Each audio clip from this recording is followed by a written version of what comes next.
Exaucé, ça va? Ouais. Fatigué? Ouais. Ça va aller, ok. Amen. Amen. Ce matin, j'aimerais vous parler, découvrir votre miracle dans la double portion. Découvrir votre miracle dans la double portion. Nous allons lire 2 Rois chapitre 4, verset 8 jusqu'au verset 24. Amen. Amen. Ok, je vais lire rapidement. Une femme d'entre les femmes des fils. Ok, pardon, je vais aller directement parce que je voulais lire la texte qu'on a lu le dimanche passé, mais je vais directement lire le verset 8. Un jour, Élisée passait par Sunem. Il y avait là une femme de distinction qui le pressa d'accepter à manger. Et tout le fois qu'il passait, il se rendait chez elle pour manger. Elle dit à son mari, voici, je sais que cet homme qui passe toujours chez nous est un saint homme de Dieu. Faisons une petite chambre haute avec des murs et mettons aussi pour lui un lit, une table, un siège, un chandelier, afin qu'il s'y retire. Quand il viendra chez nous, Élisée étant revenu à Sunem, se retira dans la chambre haute, y coucha. Il dit à Géasi son serviteur, appelez cette Sunamite.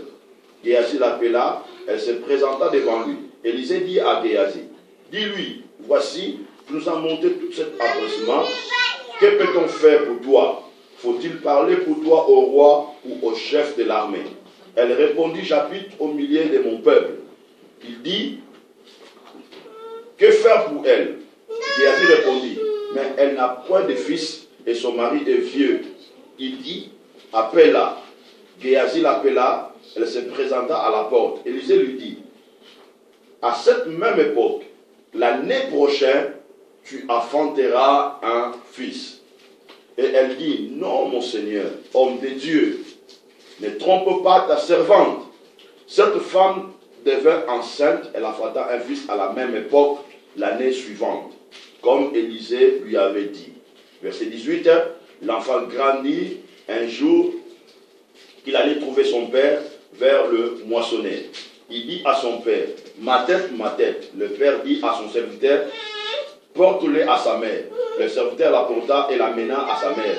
Et l'enfant resta sur le genou de sa mère jusqu'à midi, puis il mourut. Elle monta, le coucha sur le lit de l'homme de Dieu, ferma la porte sur lui et sortit. Elle appela son mari et dit, envoie-moi, je te prie, un des serviteurs et une des ânesses. Je vais aller hâte vers l'homme de Dieu et je reviendrai. Il dit, pourquoi veux-tu aller aujourd'hui vers lui? Ce n'est ni nouvelle lune ni sabbat. Elle répondit, tout va bien. Amen. Verset 24, et puis elle le fit sceller l'ânesse. Il dit à son serviteur, mène et pas, ne s'arrête pas en route sans que je te dise. Ainsi dit la parole du Seigneur. Amen. Amen. La Bible dit ceci. Un jour, le prophète Élisée passait à Sunam. La Bible déclare, il y avait là une femme de distinction. Il y avait là une femme de distinction. Amen. J'aimerais d'abord vraiment se focaliser sur cette femme, sur la manière dont la Bible l'a présentée. Amen. Nous allons essayer de tirer certaines révélations ou certaines clés qui nous permettra, nous aussi, de devenir des femmes de distinction, des hommes de distinction. Alléluia. Le mot distinction veut dire action de se distinguer. Amen. Amen. Et je me répéter encore cette parole. La Bible déclare, le prophète Élisée, il est un homme qui, par la grâce de Dieu, il avait reçu les doubles portions de la puissance de Dieu. Et Élisée, par la puissance du Saint-Esprit, il était devenu un homme de distinction. Alléluia. Il était devenu un homme remarquable. Et partout où il passait, sa personnalité influençait les gens. Alléluia.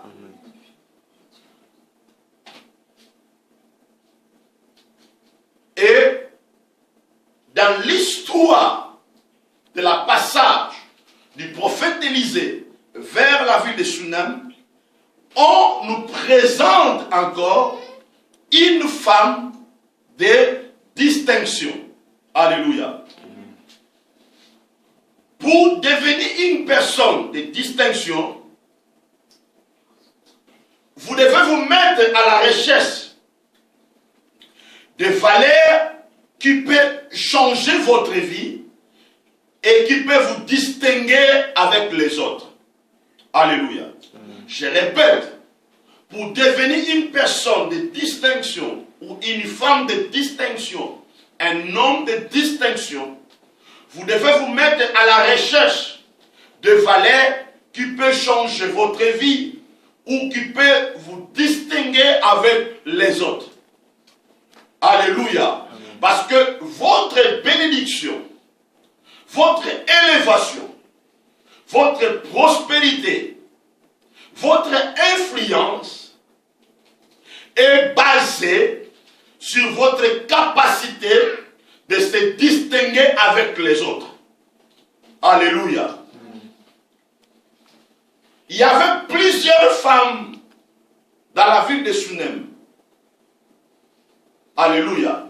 Il y avait plusieurs femmes. Mais on a dit citer que cette femme, la Bible met l'accent important, on nous dit, il y avait une femme de distinction.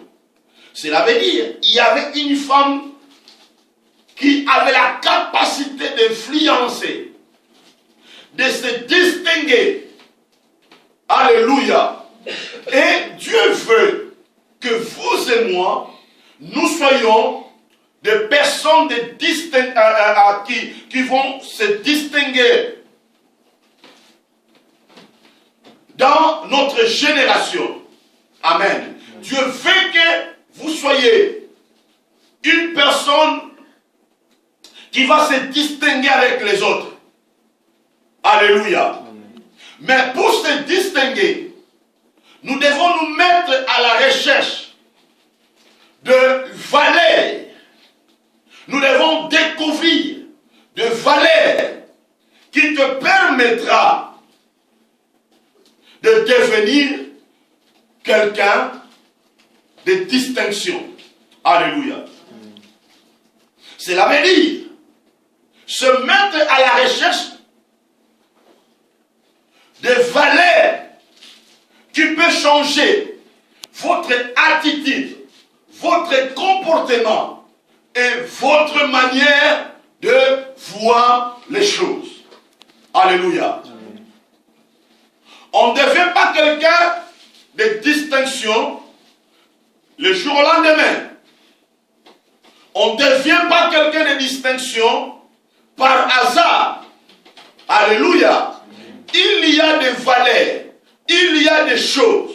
Lorsque vous arrivez à découvrir ça et vous appliquez ça dans votre vie, cela changera votre vie et cela va vous distinguer avec les autres personnes. Alléluia. Maintenant, première chose à comprendre, pour devenir quelqu'un de distinction, vous devez faire un travail en soi. Amen. Vous devez faire un travail en soi. Cela veut dire travailler sur vous-même. Amen. Travailler sur vous-même. Tailler votre vie. Faire un travail pour vous-même. Alléluia. Cela veut dire faire le diagnostic de votre vie. Cherchez à comprendre quelles sont les choses qui bloquent ma vie et quelles sont les choses que je peux activer qui peuvent débloquer les choses dans ma vie. Amen. Faire un travail sur vous-même. Faire un travail sur votre comportement. Faire un travail sur votre attitude. Faire un travail sur votre capacité. Faire un travail sur vous-même. Alléluia. Cela veut dire enlever certaines choses que tu trouves ne sont pas importantes. Des choses qui peuvent bloquer votre avancée. Les choses qui peuvent vous limiter. En faisant un travail sur vous-même, vous allez découvrir votre vraie identité. Vous allez découvrir qui vous êtes réellement.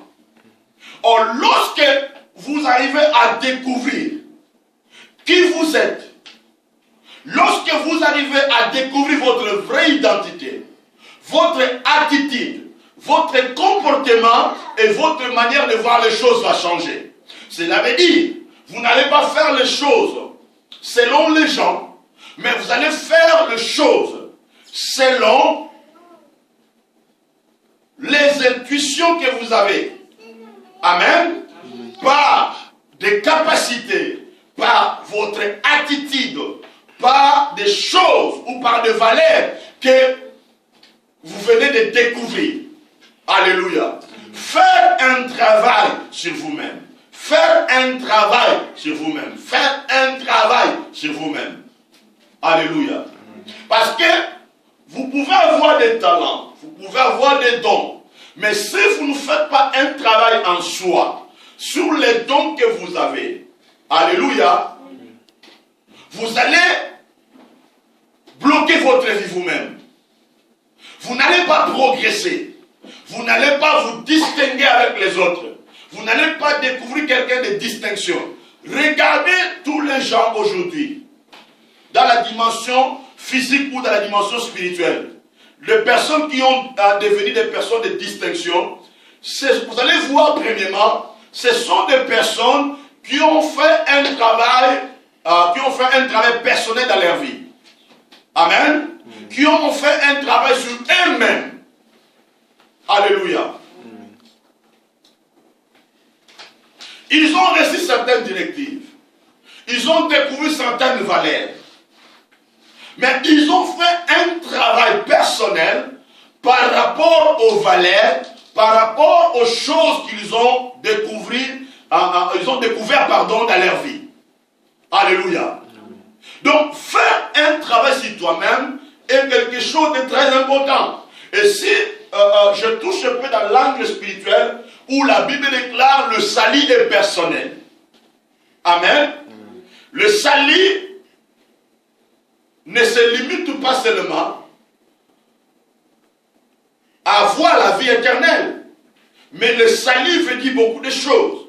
Le salut veut dire guérison. Le salut veut dire bénédiction. Le salut veut dire vivre dans la lumière, vivre dans la grâce. Alléluia. Donc, le travail personnel en soi est quelque chose de très important. Amen. Et voilà pourquoi ce matin, je voudrais vous recommander de commencer à faire un travail sur vous-même. Lorsqu'on voit cette femme dans la Bible, ce n'est pas en vain que la Bible la présente comme une femme de distinction. Alléluia. Donc, elle avait fait un travail sur elle-même, sur sa personnalité, sur son attitude et sur son comportement. Et c'est ce qui a fait que la Bible puisse la présenter comme une femme de distinction. Alléluia. Deuxième chose, pour devenir quelqu'un de distinction, vous devez créer vos propres programmes. Créer vos propres programmes qui qui va devenir la source de vos valeurs. Créez vos propres programmes. Qui va devenir la source de vos valeurs. Alléluia. Créez vos propres programmes. Créez vos propres habitudes. Créez le programme. Créez la mentalité qui va devenir la source de vos valeurs. Alléluia. Parce que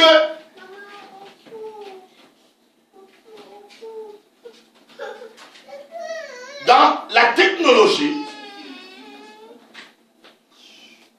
la tablette ou le GSM ne peut jamais fonctionner sans de programme. Amen. On met le programme dedans et ce programme-là permet au téléphone ou au GSM de fonctionner. Donc le GSM fonctionne par le programme qui est dedans. Amen. Et ce programme-là, c'est le fabricateur qui a mis ça dedans pour la fonctionnalité du GSM. Alléluia. Et nous aussi, si nous voulons devenir des hommes ou des femmes de distinction, nous devons créer nos propres programmes qui va devenir la source de nos valeurs. Comment nous devons créer ça? C'est par la parole de Dieu. Comment nous pouvons créer ça? C'est par des conseils que la Bible nous donne. Comment nous pouvons créer ça? C'est par la sagesse. Comment nous pouvons créer ça? C'est par l'intelligence. Comment nous pouvons créer ça? Alléluia. Par des ressources que Dieu nous donne. Et ces choses-là doivent devenir votre programme. Cela veut dire, ce sont ces programmes-là qui vont commencer à diriger votre vie, à conduire votre vie. Amen. Amen.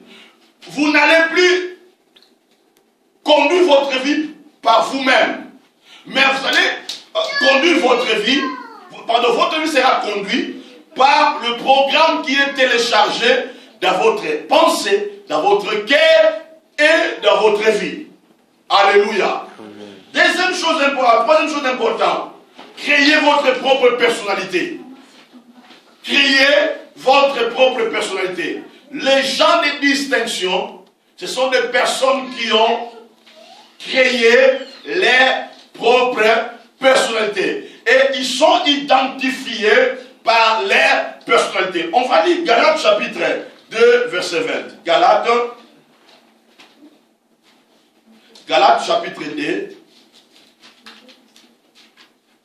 verset 20.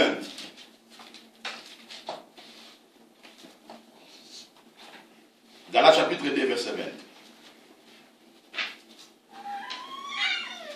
Écoutez ce que l'apôtre Paul dit ici. Je lis la parole du Seigneur. J'ai été crucifié avec Christ. Si je vis, ce n'est plus moi qui vis, mais c'est Christ qui vit en moi. Si je vis maintenant dans la chair, je vis dans la foi au Fils de Dieu qui m'a aimé et qui s'est livré lui-même pour moi. Alléluia. L'apôtre Paul est en train de nous révéler quelque chose de très important. Il dit ceci. J'étais crucifié avec Christ. Si je vis, ce n'est plus moi qui vis. Amen. Si je vis. Il parle de son existence physique. Amen. Il parle de son existence physique. Il dit, si je vis, cela veut dire, je vis, vous me voyez, je marche, je dors, je fais les choses. Si je vis, ce n'est plus moi qui vis. Ce n'est plus moi qui vis. Mais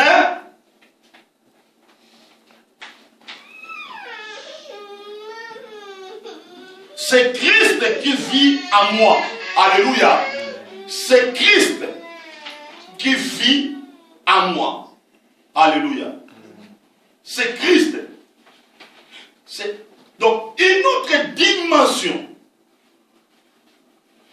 qui vivait dans la vie de l'apôtre Paul. Est-ce que vous me comprenez? Amen. Une autre dimension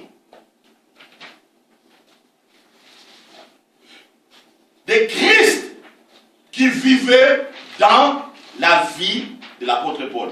Et l'apôtre Paul dit, si je vis, ce n'est plus moi qui vis, mais c'est Christ qui vit en moi. Dans d'autres sens, l'apôtre Paul, il a créé une autre personnalité dans sa vie. Alléluia.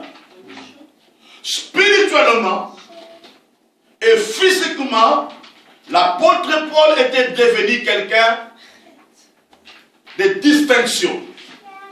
Il avait créé sa propre personnalité par la dimension de Christ. Et d'ailleurs, quand on lit la Bible, vous allez voir, l'apôtre Paul, il était même respecté dans la dimension spirituelle. Quelque part, la Bible déclare, les démons dit, nous connaissons Paul.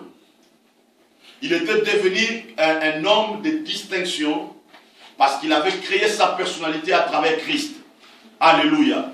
Et lorsque Christ est dans ta vie, tu permets à Christ de devenir ta propre personnalité, tu vas devenir quelqu'un de distinction, quelqu'un qui va se distinguer dans la dimension spirituelle. Tu vas te distinguer avec les autres. Alléluia. Alléluia. Et regardez ce que la Bible dit. La Bible dit ceci. Si je vis maintenant dans la chair, si je vis maintenant dans la chair, je vis dans la foi au Fils de Dieu. Donc c'est la Bible d'apôtre Paul dit, je vis cette dimension-là par la foi. Parce que vous ne pouvez jamais vivre la dimension de Christ sans la foi. Tu dois vivre cette dimension-là par la foi. Ça veut dire, tu crois à l'intérieur de moi, tu crois en moi, il y a Christ, il y a la dimension de Christ. Alléluia. Si les autres le voient qu'il est assis au trône de la gloire, amen. Mais moi je le vois dans deux dimensions. Il est assis dans le trône de la gloire, il a fait aussi dans mon corps le temple du Saint-Esprit. Alléluia. Donc il vit au trône de Dieu au ciel, il vit aussi dans ma vie. Cela veut dire, il a fait de mon corps son trône. Alléluia. Il a fait de mon corps son trône. Et je vis cette dimension-là par la foi. Alléluia. Et l'apôtre Paul dit, qui m'a aimé et qui s'est livré lui-même pour moi. Alléluia. Et il est important, il est primordial que nous puissions créer notre personnalité à travers Christ. Alléluia. Donc pour devenir quelqu'un de distinction, vous devez créer votre propre personnalité. Cela veut dire, vous n'êtes pas la copie des autres. Vous êtes vous-même. Ok? Vous êtes vous-même. Alléluia. Dans d'autres sens, Paul et Christ étaient devenus un. Paul n'existait pas, mais c'est Christ qui existait. Amen. Paul n'a pas copié les autres, mais il a fait de Jésus son modèle. Et Jésus est devenu la vraie personnalité de l'apôtre Paul. Alléluia. Quatrième point important pour devenir quelqu'un de distinction, vous devez poser de bons actes. posez les actes sur les choses qui changeront votre avenir. Posez les actes sur les choses qui changeront votre avenir. Maintenant, j'aimerais un peu aller dans la profondeur pour que nous puissions comprendre ce que je viens de dire tout à l'heure ici. La Bible dit ceci. La femme de distinction il dit à son mari, voici, je sais que cet homme qui passe toujours chez nous, c'est un saint homme de Dieu. Faisons une chambre haute avec des murs, mettons-y pour lui un lit, une table, un siège, un chandelier, enfin, qui se retire, car il viendra chez nous. Allez, amen. Maintenant, écoutez très bien. Cette femme, elle avait compris une chose. Oui, je suis une femme de distinction. Mais ma destinée est liée aux valeurs que j'ai créées dans ma vie. Pour garder mon identité, pour garder ma personnalité, je devais toujours continuer à poser des actes qui m'amènera à la grande destinée que Dieu a préparée pour moi. Alléluia. Et lorsque elle a vu le prophète Élisée, la Bible déclare, cette femme, elle va poser de bons actes qui va changer son avenir. Alléluia. Et ce que vous devez comprendre, le pouvoir de se distinguer avec les autres se repose sur votre capacité de voir et d'agir. Alléluia. La Bible dit ceci dans le livre de 2 Rois chapitre 7 à 6, verset 15 à 17. Un jour, le prophète Élisée, il était avec un groupe de gens. Alléluia. Et devant cette situation-là, il y avait une armée qui était venue faire la guerre contre Élisée et les gens qui étaient avec lui. Amen. Et les gens commençaient à trembler, à avoir peur par rapport à la situation, par rapport à la grandeur, par rapport à la puissance que représentaient ces personnes-là. Et qu'est-ce qui va se passer? Le prophète Élisée, il a prié. Amen. Et il a dit que Dieu puisse leur ouvrir les yeux pour voir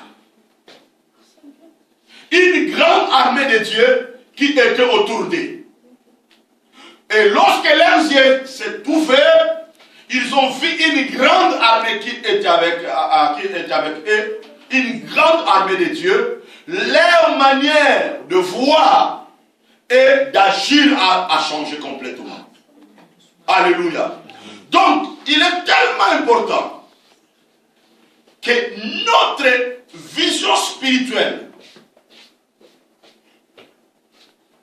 soit changée. Nous devons avoir la capacité de lire les choses dans la dimension spirituelle. Ne lis pas les choses physiquement. Ne vois pas les choses physiquement. Ne vois pas les choses dans ta dimension charnelle. Mais soyez un homme, une femme spirituelle pour juger les choses, pour voir les choses dans la dimension spirituelle. Or, lorsque tu vois les choses dans la dimension spirituelle, tu verras les opportunités qui est derrière la chose que tu vois. Et cela va te pousser d'agir. Alléluia. Et voilà ce que la femme va dire. Je sais que cet homme, amen, qui passe toujours, je sais que cet homme qui passe toujours chez nous, c'est un saint homme de Dieu. Suis-moi maintenant ici très bien. Je sais que cet homme qui passe toujours chez nous, c'est un saint homme de Dieu. Alléluia. Si vous voulez devenir quelqu'un de distinction, Vous devez découvrir la qualité des autres personnes. Et faire venir ces personnes-là dans votre vie. Alléluia. C'est très important à comprendre. C'est très important. La femme, elle a dit ceci. Je sais que cet homme qui passe toujours chez nous, c'est un saint homme de Dieu. Et qu'est-ce qu'elle va faire? Elle a ouvert la porte pour que ce saint homme de Dieu-là, parce que Élisée n'était pas seulement un saint homme de Dieu, mais il était un homme qui portait la double portion de la puissance de Dieu. Dans notre sens, lorsque la femme, elle a ouvert la porte pour Élisée, la femme, elle a fait entrer la double portion de la puissance de Dieu dans leur maison. Alléluia. Nous devons avoir la capacité de découvrir la qualité des autres personnes, la grâce qui est dans la vie des autres personnes, l'onction, l'intelligence, la sagesse. Et nous devons ouvrir des portes de notre vie à ces gens-là. Alléluia. Il ne faut jamais faire entrer n'importe qui dans votre vie. Parce que ta bénédiction, ton miracle dépend des gens que tu fais entrer dans votre vie. C'est très important de comprendre ça. Amen. Ton succès, ton élévation, ta réussite dépend des gens que tu fais entrer dans votre vie. Alléluia. C'est très important.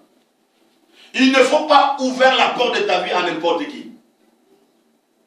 Il faut ouvrir la porte de ta vie aux gens qui ont la double portion. Aux gens qui peuvent vous apporter un plus. Amen. Aux gens qui peuvent vous amener vers la grandeur. Alléluia. Cinquième chose. La femme, elle a eu l'idée. Elle a dit, ok. Nous allons faire ça et ça et ça et ça et ça. Mais voilà ce qu'elle va faire. Elle a partagé l'idée à son mari. Amen. C'est elle qui a eu l'idée, n'est-ce pas? C'est elle qui a eu l'idée. Mais qu'est-ce qu'elle va faire? Elle a partagé l'idée à son mari. Amen. Son mari était quelqu'un d'important dans sa vie. Parce qu'elle partageait sa vie avec son mari. Parce qu'elle avait compris une chose. Mon idée a besoin de soutien. Amen. Mon idée a besoin de soutien. Bien aimé, écoutez-moi. Tu peux avoir de bonnes intentions. Tu peux avoir de bonnes idées. Mais s'il n'y a pas un soutien dans vos idées, vous n'irez nulle part. Lorsque vous avez des idées, des bonnes idées, partagez ces idées-là aux personnes que tu trouves importantes dans votre vie. Amen. Aux personnes capables de vous soutenir. Aux personnes capables de booster vos idées. De vous aider à accomplir votre rêve.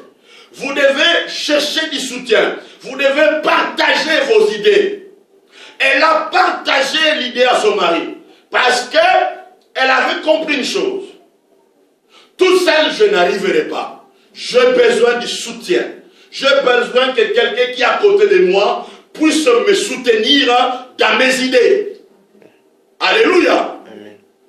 Et quelqu'un qui a cet esprit ouvert, cette personne-là active en lui la puissance de devenir quelqu'un de distinction. Amen.